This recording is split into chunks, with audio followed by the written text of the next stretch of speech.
The faint hum of the kitchen lights filled the silence as Ava sat at the dining table, her college application spread before her. Her hands trembled slightly, not out of fear, but the weight of hope. She'd spent months preparing this, her essays, recommendations, and research proposal, dreaming of joining a real university research program.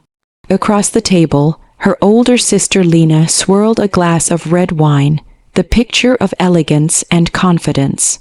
Their parents listened to her every word, hanging on as if she were the family's oracle. So, Lena began, her tone syrupy sweet but edged with ice.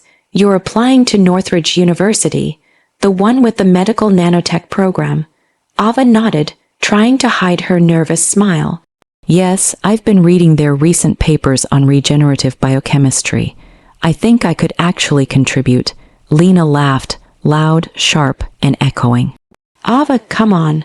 That's adorable, but you barely made it through Chem Roman 2 at the community college.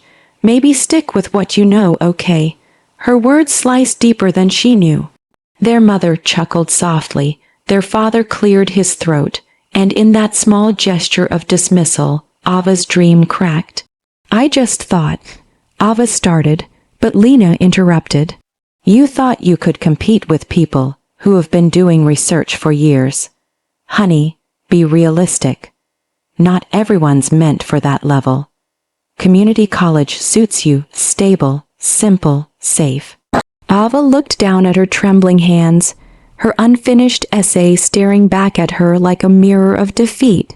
The room fell quiet except for the faint clink of Lena's wine glass. That night, Ava didn't cry. She lay awake in her small room, staring at the glow. In the dark stars she'd stuck to the ceiling as a kid.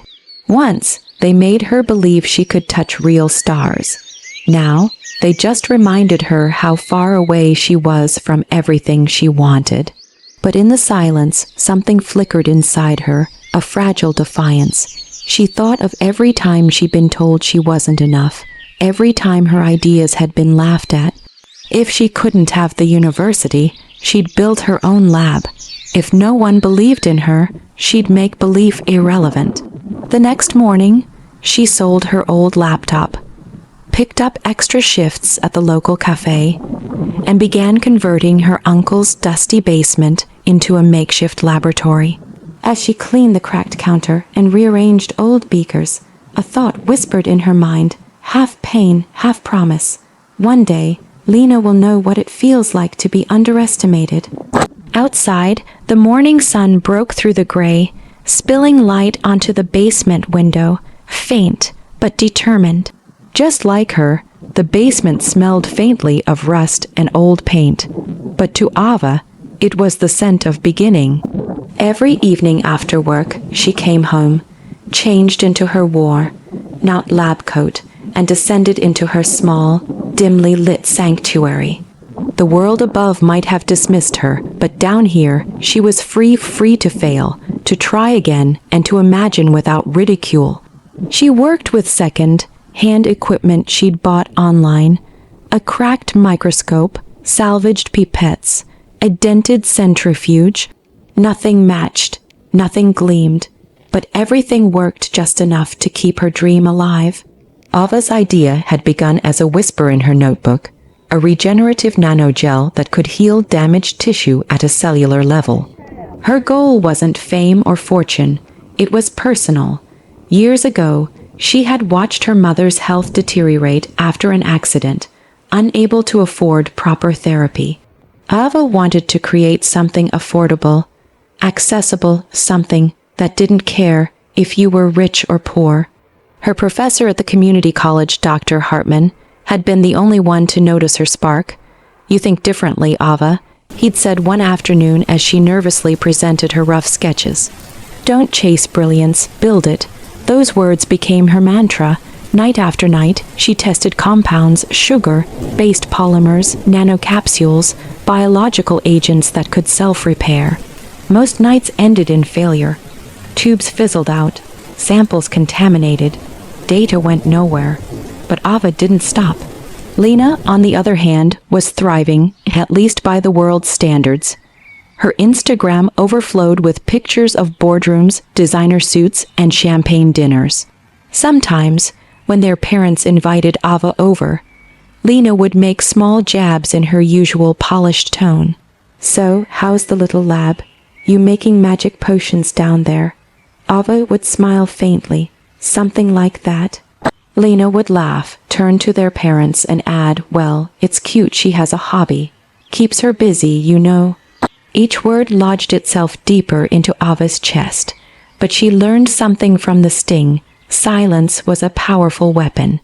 The less she said, the more they'd underestimate her. Months passed. One cold winter night, her experiment sample #47b showed unusual results. The nanogel didn't just bind to damaged cells, it regenerated them faster than any sample before. For the first time, the microscope revealed living tissue restoring itself in real time. Her hands shook. Tears filled her eyes. She wrote in her notebook, in hurried excitement, "Regeneration successful. Proof of concept achieved." She didn't tell anyone. Not Lena, not her parents. Only Dr. Hartman knew. He looked at her date, the next day, his eyes glistening with disbelief. "Ava," he whispered, this could change medical science." He encouraged her to submit her paper to an upcoming biotech symposium, anonymously, just to see how the world would respond without bias. Ava hesitated but finally agreed. Weeks later, while washing dishes after another late night at the cafe, Ava's phone buzzed. A simple email subject line appeared. "Congratulations, a first place, National Biotech Symposium." Her knees buckled. She sat down on the kitchen floor, soap still on her hands, heart pounding like a drum. She had done it. The girl who was told to stick to community college had just outshone the nation's top university researchers without their labs, without their funds, without their permission. And she wasn't even close to done. Ava's name began circulating quietly in the biotech world, whispered among investors and research executives who had read the anonymous paper. They didn't know who A. Callahan was, but they knew her formula could redefine regenerative medicine. And then came the call that changed everything. A leading pharmaceutical firm reached out, expressing interest in purchasing or partnering for her patent. The offer wasn't concrete, but even the hint of it meant she was standing at the threshold of something enormous. She should have felt unstoppable. Instead, she felt scared. The patent process, the legal formalities, the contracts, all of it was foreign territory to her. She knew how to measure molecules, not market value. And that was when Lena came back into her life, like a storm in designer heels. Lena arrived one Sunday morning, all smiles and charm, holding a coffee in one hand and her phone in the other. "Little sister," she began, her tone unusually gentle, "I heard you've been working on something big. Congratulations, I'm proud of you." Ava blinked in surprise. Lena had never used that word before, proud. "I don't even know how you found out," Ava said quietly. Lena laughed. "Oh please, Ava, you think news like this doesn't travel. You're on the verge of a major deal, and I just want to help. I work in corporate law now, remember. I can handle your paperwork, negotiate with investors, make sure no one takes advantage of you." The way she said it, smooth, reassuring, older, sisterly, it felt genuine. For the first time in years, Ava allowed herself to believe Lena might truly care. They began working together. Lena handled the emails, reviewed documents, and even spoke with the firm's representatives. Ava focused on refining her formula, preparing her prototype, and staying in touch with Dr. Hartman. Days blurred into weeks. Everything seemed perfect until Ava noticed subtle changes. Her access to certain legal files was suddenly restricted. Her email notifications went silent. One morning, when she logged into the patent registration portal, she couldn't find her name. Confused, she called the office. The clerk on the line hesitated. "Miss Callahan, the registered owner of the Nanoregen X patent is..." "Lena Callahan," For a moment, Ava couldn't breathe. Her heart slammed against her ribs as her mind refused to process the words. She rushed to Lena's office, shaking with disbelief. "Tell me this is a mistake," she cried, slamming the printed record on her sister's desk. Lena didn't even flinch. She just looked up calmly, a faint smirk curving her lips. "It's business, Ava. You were never going to handle something this big. I protected it, and you by putting it under my name." "You stole it." Ava's voice cracked. "You took everything I worked for." Lena leaned back in her chair. "I took what I could make successful. Do you even know what to do with $1 billion formula? You'd waste it in that basement of yours. Now you'll get a share, a generous one if you stay quiet." Ava's world fell apart right there. Her parents sided with Lena again, saying she was just being practical. Her mentor urged her to fight back legally, but Ava had no money for a lawyer. She sold her car, shut down her lab, and disappeared from the spotlight, while Lena rose to fame.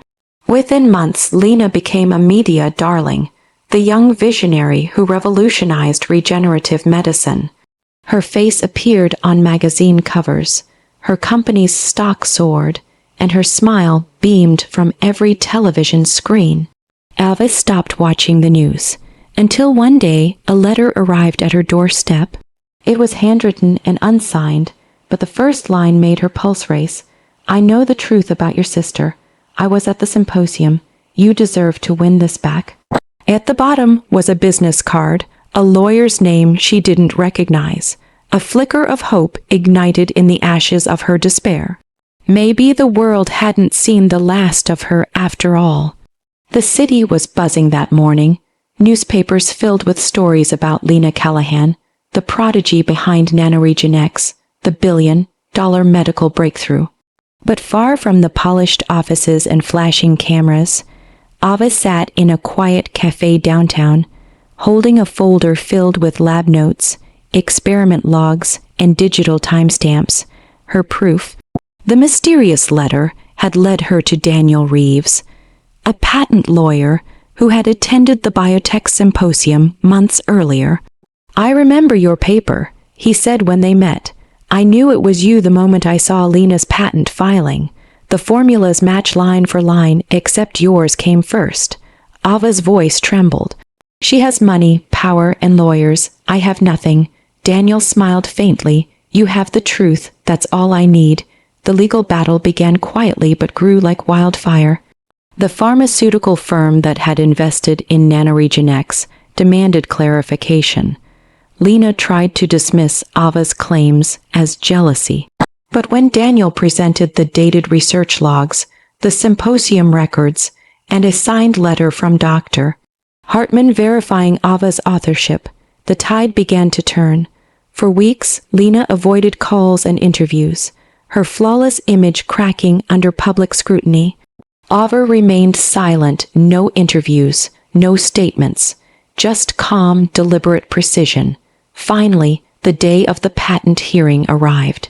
The courtroom smelled of paper and tension.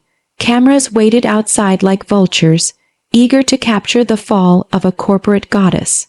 Lena walked in wearing her usual confidence, heels clicking sharply, expression perfectly composed.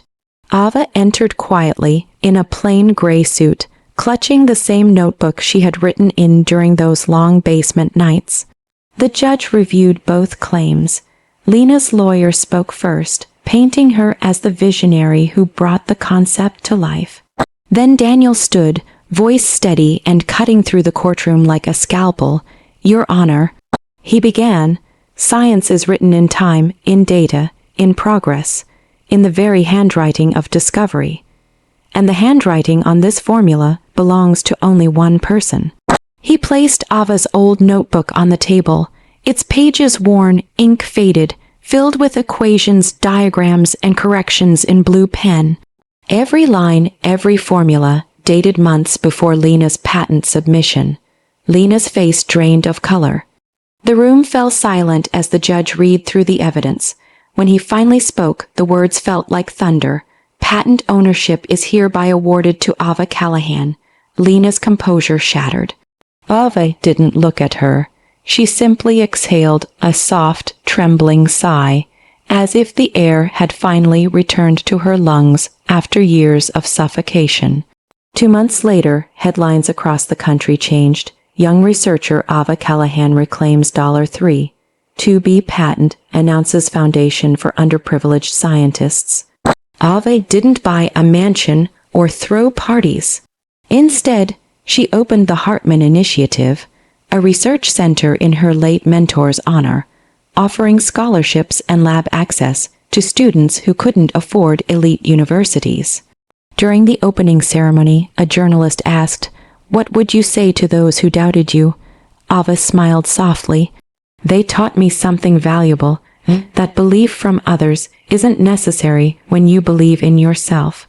That evening, as the crowd left and the lights dimmed, Ava stood alone on the balcony overlooking the city. Her phone buzzed, a message from an unknown number appeared. "I'm sorry, I never meant for it to go this far. Can we talk, Lena?" For a long moment, Ava stared at the screen. Then she typed back, "You already said enough."